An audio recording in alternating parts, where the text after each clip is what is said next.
What's going on, guys? Welcome back. My name's Austin. This is the Sports Stage. Guys, week one of the NFL season is almost officially in the books. We still got one more game. Jets versus Niners tomorrow night, Monday night. Right now it's Sunday night. It's about 10:30 at night. The Lions and Rams just finished up a little bit ago, guys. It was a fun weekend. I don't know if you guys enjoyed it, but I sure did. It was a lot that happened that a lot of people didn't think was going to happen. A lot of guys that just did absolutely nothing. A few guys here that popped that nobody really expected. The big ones that, just to point off the top of my head, Drake London did nothing, like absolutely nothing. Obviously, Mark Andrews did nothing. Tank Dell had 8 points, but he didn't really pop like he was last year. But those are things that it's a long season. I don't know if I'm going to judge their whole season off of week one. Bo Nix was absolutely awful for the Broncos. Just a couple things to point out as far as like surprises for week one. But guys, we're doing picks. This is for the Jets-Niners game. Monday Night Football. These are 5-player props here. Sorry, yes, 5-player props. We're doing these on Chalkboard.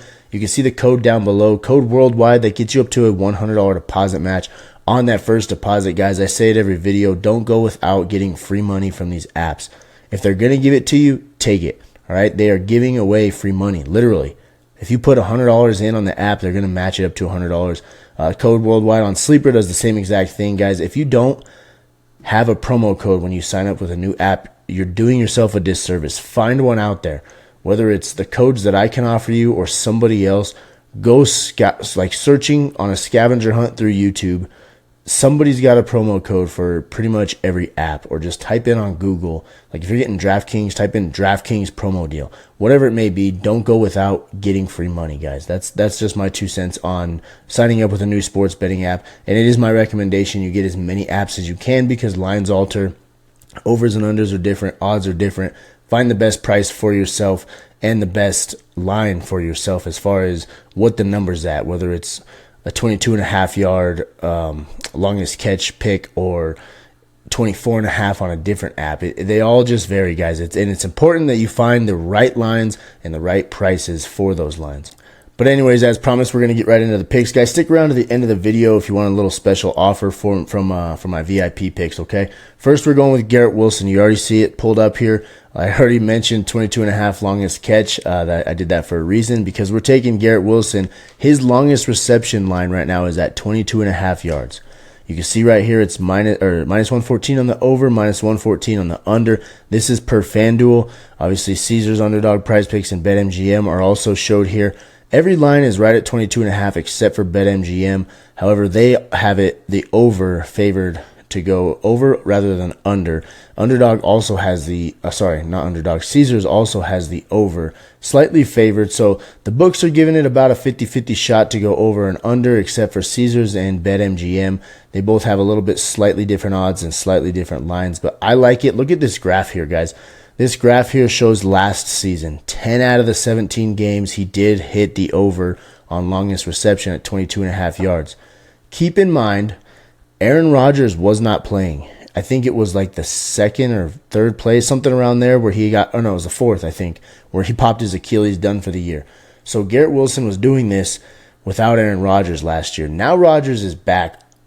Even if he's not the Aaron Rodgers we know from Green Bay, that MVP, Hall of Fame caliber player, if he's a shell of himself, he's better than Zach Wilson is. I'm just going to put that out there. It's the dead honest truth. I'm sorry, Zach Wilson. Your hair's awesome, but you're not Aaron Rodgers as far as slinging the football goes. So, guys, I think Garrett Wilson should probably have a 22.5-yard catch damn near every game. Thinking about it, where he plays out wide, the way that the Jets run their offense, that's not a crazy hyperbolic prediction for him to have a 22.5-yard, to be actually correct, to have a 23-yard catch every single game. It's just not. Look at here. He had 25 or above in 10 of those 17 games last year. So I like Garrett Wilson to hit the over. Let me know what you guys think, as always, as I'm going through these picks. If you like the picks, if you don't like the picks, comment why you do or don't like them. Let me know. I like to know who's tailing. I like to know who's watching and who's with me on these picks, who's going to ride with me. Then we're going to move into his quarterback, and we're going with Aaron Rodgers. Whoops, that's not what I want. I want pass yards here. Sorry, guys. Should have had this pulled up already for you. Pass yards, we're going with Rodgers. His line's at 233.5. The over and the under, like I said, with Garrett Wilson, it's the same. They're minus 115 for the over, minus 115 for the under. If we look down here at the other books, 233.5 yards is what we're getting on Chalkboard. So the Chalkboard line is the same as this Caesars and DraftKings and Underdog line. BetMGM, FanDuel, and Prizepicks have different lines, but they are split as far as the odds go in the over and under. So it's a coin flip according to these books for him to go over or under, and they're a few yards higher. Sleeper has it a little bit lower as far as the line goes. It's at 231.5, but the over is favored at minus 142 as opposed to the under at minus 117. So Sleeper thinks it's going over 231.5. Guys, it seems like a minute amount here. I mean, you got anywhere from 231 to 237. That's only a 6-yard difference. But with how close these books get, 6 yards matters. So this 237 on BetMGM, I don't necessarily love, because I do think Rodgers, in my opinion, is going to go 250 or above. But because the books are usually so close, 233 makes me a little bit more comfortable taking the over, and that's what we're going to do. We're going to take the over here. Rodgers' last 10, you can see these are 2022 games. All right, except for the games after the new year here in the 2022-2023 season. He was under it a lot, but Rodgers didn't have as good of a year that year, okay? So, I don't know. To me, I think Rodgers is going to be back to being Rodgers. He hasn't, other than Davante Adams, has he really had that great of a receiver? I mean, Greg Jennings, yes, he was good. I'm not going to take anything away from Jennings. I believe Rodgers played quite a bit on the back end of Donald Driver's career. Donald Driver was a good receiver. But we've got Garrett Wilson. I think Garrett Wilson is better than anybody Rodgers has played with the exception of Tay Adams. Davante Adams was the best in the league, or arguably the best in the league for 4 or 5 years there with Rodgers. So I'm not taking anything from Davante Adams. But Garrett Wilson is that same type of player, guys. Ever since he was at Ohio State, he's just been a freaking dude. You guys saw it last year. Even with Zach Wilson, he still performed. 2 years ago as a rookie, he was amazing.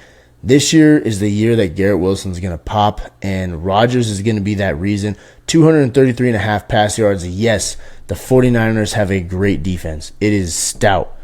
But I believe that the Jets are going to have a pretty damn good offense as well to counter that. So 233 yards is not asking a lot. Guys, Rodgers has gone for over 400 yards multiple times in his career. So it can be done. We're taking Rodgers 233.5 yards on the over. Then let's move into both of their teammates. Breece Hall. We're going to go with his receiving yards line. And take a look at that. You guys know Breece Hall's a dual threat guy. He's a running back, but he's a damn good receiving running back. That's why he's so valuable in fantasy football, because he does both. He catches the ball and runs the ball well. And look at his graph for his last 10 games, guys. This is from November 6th of last year through January 1st of last year. You can see here 6 of those 10 games he was over this line at 26.5 receiving yards. I'm taking the over as well. You can see the over here. It's favored minus 120 to minus 108 on the under. Guys, Breece Hall is one of those guys that he can catch a screen pass and go for 50. Okay, if he gets the ball in space, he will get this on 2 catches, maybe 1 catch, if he gets the ball in space. A lot of the time, if he's doing a check through and he's catching it in between the backers, it'll be a catch and maybe 10 yards. It just depends on what the scheme is and where the check down's coming, or if it's a designed screen to him. They also like to run him on a little rail or wheel, whatever your offense calls it, wherever you come from.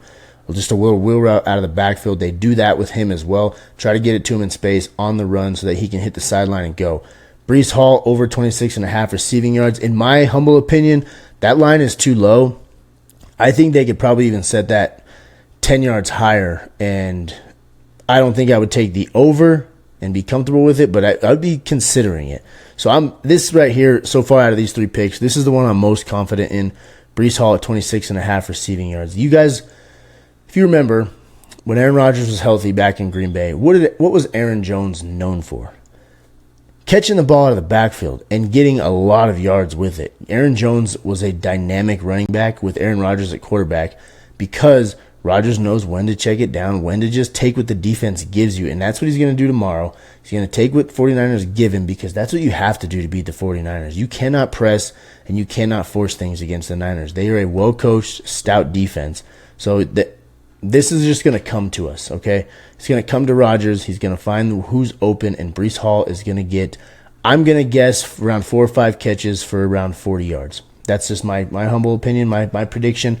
You guys let me know what you think. Like I said, I like to know what your thoughts are as well. And excuse me, I'm not being very enthusiastic or loud. Family went to bed, and I don't want to wake them up. My kids are sick, so I don't want to be that guy that wakes them up. That's why I'm kind of monotone tonight, and I'm a little quieter than I usually am. So I apologize for that. But then, guys, we're going to move into the other team now, and we're going to go with anytime TDs. You guys already know where I'm going with this, guys. Christian McCaffrey, anytime TD, yes. Hell yes. Take yes, yes, and yes. Any app you're doing it on, take yes for Christian McCaffrey to score an anytime TD. Look at his last 30 games. Just look at that graph. Do I need to say anything else? There's 1, 2, 3, 5 games in the last 30 that he did not score a touchdown. Christian McCaffrey is a touchdown machine. Absolute dude. He can get it on the ground. He can get it receiving. I believe he threw one last year, if I'm not mistaken. But actually, to be honest, I didn't look into the rules. I don't know if passing TD counts for an anytime TD on a running back's stat sheet. And you get what I'm saying. The guy produces touchdowns, so it is not weird, or what am I trying to say? It's not asinine to think that McCaffrey is going to get multiple touchdowns tomorrow. Jets have a good defense as well. This is going to be a fun game to watch, guys. This is 2 teams that are Super Bowl contenders this year, and we're going to see them go head-to-head week 1. I'm excited. It's going to be fun, guys. But Christian McCaffrey, anytime TD, yes. If the Niners are going to have a chance to win this game, McCaffrey is going to be heavily involved. It'll be interesting to see how Brandon Ayuk does because, the holdout situation and the trade talks and all that, to see if he's ready to go. Obviously, Ricky Pearsall got shot, so he's recovering from that. God bless him. Hopefully, he has a nice, full, speedy recovery. So, the Niners' passing game, I think, is a question mark right now. They do have Debo still. They've got Kittle. I mean, they've got guys, and Purdy's he's a guy. A lot of people are thinking Brock Purdy's not a good quarterback, but he is. He is a good quarterback, and you know why he's a good quarterback? Because he runs the offense the way the offense is supposed to be ran, which means he goes through his progressions the way he's coached to do so. He throws the ball out on time, in rhythm. He doesn't force things. No, he doesn't have the big arm that a lot of quarterbacks have. He just doesn't. That's not who he is. He's not a freak athlete, a talent that pops off the charts, but he runs the offense the way it's supposed to be ran, and that's how good quarterbacks become good quarterbacks. So that's a total side tangent there that I just went on, but it leads us right into our next pick with Brock Purdy. We're going to go with passing yards again, and we're going to go Brock Purdy over 235.5 passing yards. If you look here, this is his last 30. I don't want to go based off of his last 30. I'm going to look at his last 10. I pulled up last 30 for McCaffrey because he had that streak of games where it was almost, I believe it was record-setting or maybe almost record-setting for consecutive games with a touchdown. But last 10 for Purdy, 8 of those 10, he was over this line, 235.5 yards. Looking at the competition here, guys, Kansas City in the Super Bowl.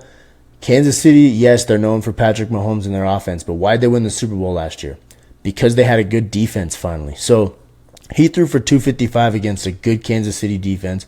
He threw for 267 against a good Detroit defense. Yes, their secondary was their weak point. They fixed that in the offseason, or they addressed it in the offseason. I don't know if they fixed it. Terrion Arnold and Ennis Rakestraw, the 2 rookies that they drafted, that was meant to be their fix. They didn't do too bad tonight. Stafford did throw for quite a bit of yards, but they got the win. And then right here against Green Bay in the playoffs, 252 yards. So these 3 playoff games, guys, this is big time. This is on the bright stage. The bright lights are shining. The whole world is watching. And he came through and got over this 234.5 yards line. Tomorrow's another game against a great team. It's on the national stage, Monday Night Football. I think he's going over it again. That's just my opinion. You tell me what you think. Like I said, their passing game is a question mark because of Ayuk and how much time he's had. But on the bright side, it's not like he's a rookie coming in, and that's why it's a question mark. They do have chemistry. It might be a little off because it does take time to rebuild that chemistry every season. Receiver and quarterback connection and that chemistry is just something that takes time to get down. Okay, but I think Debo and Kittle and McCaffrey, those three guys in the passing game, can get pretty over this number alone. And then if Ayuk pops off a little bit here and there as well, that's just a bonus. But, I mean, look, he's gone for over 300 yards before. It's not crazy to think that he's going to do it again, guys. That's my pick. Brock Purdy over 234.5 passing yards. It says 235 right here, but we actually got him at 234.5. The graph does not change if I bump it down a little bit, as opposed to if it was where it was at 235. But 234 is what we get on Chalkboard. So that's why I'm doing this on Chalkboard. We get a little bit better lines on some of these plays as opposed to other books, and it's going to give us a 9.94x payout. Yes, it's a big slip to hit. It's 5 plays. You cannot shield play it, so you can't insure it because it's the same gamer. There's only two teams involved. It's the same game, so the Chalkboard won't let you shield play it. So it's an all or nothing type of pick or type of slip. But if we hit it, it's a 9.94x payout, guys. That is a crazy amount. We're turning $100 into $994 if that's your unit. If you're playing 100, I use $100 for easy numbers, and you guys can figure out your unit from there. Obviously, if you're a dollar guy, you're going to turn it into $9.94 if you're just doing this for fun. But if you're a serious sports bettor and this is a $100 play for you, $994. If it's a $10 play for you, $90.94. You figure it out from there, guys, all right? But it's a big slip. Like I said, I got a little special offer for you guys. Same thing I did last week. If you guys just want a way to kind of dive into my VIP picks and try it out without jumping in straight to the season pass or the year pass, whatever it may be, I'm doing a game day pass again next weekend. What that means in my game day pass is you get every football play that I put out for the entire week of football. So that counts Thursday night games, Saturday college football, Sunday NFL games, Monday night football. All of the games, every single pick that I put out that's football related or in a football game, you're going to get it right now. Use code TUA. Yes, TUA, T-U-A, like Tua Tagovailoa. Code TUA gets you half off of that game day pass. But it's only for the first 25 people that get that price, okay? So I do that because if I just give it out to everybody at half off, then how many people are going to sign up for it? And all these people are going to play the same exact slips, and we're all going to win. Hopefully, right? I can't say we're all going to win. I'm never going to be that guy that says it's a guaranteed slip because betting is betting. You win some, you lose some. But we're all going to be in the profit, guys. Even though today, actually, I don't think I said this yet. NFL today was actually kind of a rough day for us in the sports stage community. Yesterday, this is Sunday I'm talking. Yesterday, Saturday, college football. We did great yesterday in college football. NFL was a little bit shaky today. We're going to try to fix that tomorrow night with Monday Night Football. But we are in the profit, okay? The sportsbook plays, the player prop plays, and the DFS apps, we are in the profit. So if I give that price out to, I don't know how many people would sign up, or how many people are going to sign up for the Game Day Pass. I don't want to get us all blocked and restricted on these apps right away. So full price after the first 25 people, but those first 25 are going to get it half off for my Game Day Pass, guys. That's code TUA, like I said, T-U-A, like Tua Tagovailoa. And the reason I'm putting code TUA is because he's the one that did the best for us today. He threw for over 300 yards. You guys saw Tyreek Hill, even after his incident. I'm not going to go into that. Everybody has their own opinions on what that incident was or will come out to be. Nobody knows. We just know he was stopped by the police and then detained, and he went and played a football game, and he did a damn good job. Him and Tua Tagovailoa tore it up today. So code TUA gets you half off my Game Day Pass. Please let me know if you have any questions in the comments. If you don't want to comment, my email's down below as well. To get that Game Day Pass, there's a link in the description down here. It's VIP and free bets right there. You can see it there. Click that. Choose the Game Day Pass. Use code TUA. Get half off of that. It's just a way to check out my VIPs without diving in, like I said, to the entire season pass or year-long pass. The year-long pass will get you baseball, basketball, hockey, that stuff in the off-season. But football is where we win our money. Football is where we have the most fun.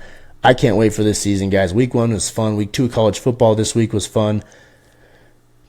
Did you guys watch the CU Nebraska game? Because Shedeur Sanders and Travis Hunter, although they're great players, CU is in shambles, man. That game just blew my mind. And then Shadur tries to throw his teammates under the bus. I didn't really like that. That's just one game that I thought was surprising to me. I thought it would be a lot closer because I didn't think Nebraska was that good yet, or I didn't think CU was that bad still. But that was one that interested me. But that's all I got for you guys. If you like my style, if you like what I do, you like my picks, whatever it may be, hit that subscribe button, guys. Join the community. I put out free pick videos almost every single day. Sometimes I don't have time. I do coach football. I also have a full-time job and a family, so every once in a while I'm not able to make a free pick video every single day. But throughout the week I'm putting out plays for Saturday college football and Sunday college football, so you will have my picks for the weekend before the weekend starts. Thank you so much for watching. I'll see you guys next time.